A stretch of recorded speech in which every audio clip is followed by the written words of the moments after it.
এমন এক সময় এসেছিল কোরআনে কারিমের বরকতে, যাকাত ভিত্তিক অর্থনীতির বরকতে এমন এক সময় এসেছিল ময়দানে ঢোল পিটানো হতো বাজারে বাজারে, যাকাত কে নেবে, যাকাত কে নেবে, যাকাত কে নেবে।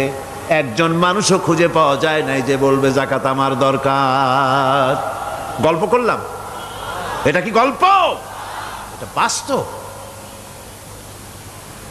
হযরতে ওমর বিন আব্দুল আজিজ রাহমাতুল্লাহ আলাইহির জামানায় সাদকার টাকা নিয়ে 3টি দিন একজন ঘুরেছেন গ্রামে গ্রামে, ময়দানে ময়দানে। একটা গরিব খুঁজতেছেন সদকার টাকা দেবে, গরিব খুঁজে পাওয়া যায় না।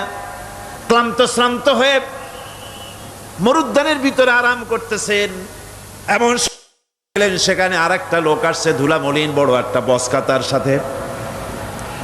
এই লোকটি তার কাছে গিয়ে বলছে, ভাই আল্লাহ আপনারা আমারে মিলাই দিছে, 3 দিন পর্যন্ত ঘুরেছি কিছু সদকার টাকা নিয়ে, এত বড় দেশের এত জায়গা ঘুরলাম, একটা গরিব পাই নাই যে তারে দেব, আল্লাহ আপনারে মিলাই দিছে, নেন এই টাকাগুলা। কয় যে তোমার মাথা খারাপ না স্ক্রু ঢিলা?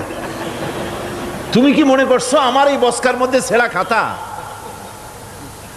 তোমার টোপলায় যে টাকা আছে আমার বস্তায় তার থেকে অনেক বেশি টাকা আছে।